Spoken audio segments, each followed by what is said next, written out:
Decía nuestro querido Eduardo Galeano, las guerras mienten. Ninguna guerra tiene la honestidad de confesar yo mato para robar. La guerra siempre invoca nobles motivos. Se mata en nombre de la paz, en nombre de Dios, en nombre de la civilización, en nombre del progreso, en nombre de la democracia. Y si por las dudas, dice Galeano, si tanta mentira no alcanzara, ahí están los grandes medios de comunicación dispuestos a inventar enemigos imaginarios. Hoy están dispuestos a maquillar el horror de la verdad.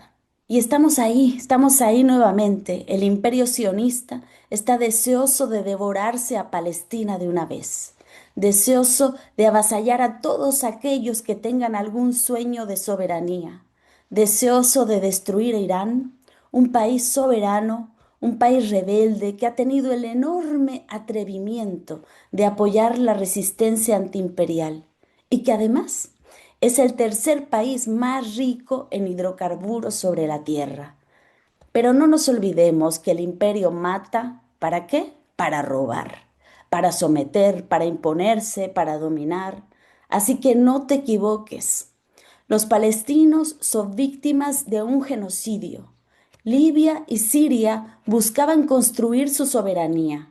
Irán es un país en resistencia antiimperial que ha sido atacado unilateralmente y que hoy se defiende. Irán no tiene armas nucleares y se calcula que Israel tiene entre 80 y 400 armas nucleares. Irán se ha sometido a inspecciones por parte de la Agencia Nuclear Internacional e Israel nunca se ha sometido a ninguna sola inspección. Irán ha firmado el Tratado de No Proliferación de Armas Nucleares. Israel se ha negado sistemáticamente a firmar. ¿De qué estamos hablando entonces? Los medios de comunicación nos muestran un mundo totalmente al revés. El imperio sionista está poniendo una cortina de humo para no decir abiertamente que hace la guerra para robar, para despojar, para dominar y para destruir a todos aquellos que sueñan con un mundo para todos. El imperio quiere un mundo para sí mismo, en el que todo el resto seamos sus sirvientes. He ahí la ideología sionista del imperio que es y que se pone hoy día como el pueblo elegido, lo cual además es una tergiversación completa de la Torá que construyó el judaísmo sionista. Sistemáticamente, la bendición de Dios en la Torá fue dada al extranjero, al migrante, al pobre, al huérfano, a la viuda, al hijo que no es según la carne. Así que el racismo no es parte del mensaje de las grandes tradiciones espirituales. Estamos ante una adulteración satánica que invierte el mensaje de amor que promovieron las milenarias tradiciones del mundo. Y los pueblos tenemos que rebelarnos ante esta cultura maldita, esta cultura del odio y de la destrucción. Estamos llamados a ponernos sistemáticamente del lado de los oprimidos, del lado de los excluidos, del lado de las víctimas, de los pobres, porque ese es el lugar que da verdad.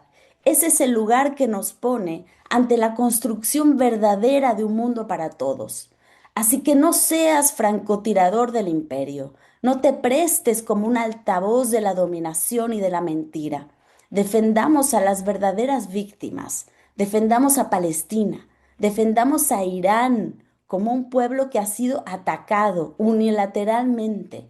Defendamos a los pueblos oprimidos, defendamos a los que luchan contra el imperialismo, a los que quieren construir soberanía, defendamos el futuro, defendamos a las siguientes generaciones, a nuestros hijos, defendamos la vida. Tenemos ante nosotros la vida y la muerte. Realmente escojamos la vida. Así que haz todo lo que esté a tu alcance y verás que ningún esfuerzo será pequeño si nos sumamos todos del mismo lado. Manifiéstate donde estés. Toma las calles, toma las redes, explica la situación a los que tengas a un lado. Deja atrás el egocentrismo, transforma tu vida desde lo que es esencial y es útil para todos. construye comunidad, boicotea, boicotea las grandes empresas del imperio sionista, educa para la empatía, para la solidaridad, deja de consumir lo que no necesitas, no comas lo que te envenena, ponte al servicio de las causas urgentes para salvar la humanidad, cría con amor, da de comer al hambriento, da de comer al sediento, da vestido al desnudo y tu solidaridad al migrante. Piensa todos los días en cómo tendría que ser nuestra vida para que la vida fuera perpetua. Como decía el maestro Dussel, que ese sea tu imperativo, que ese sea tu guía. Abre los ojos. Tienes un enorme poder en tus manos. Así que únete a la transformación del mundo, todos contra el imperialismo sionista y su lógica asesina.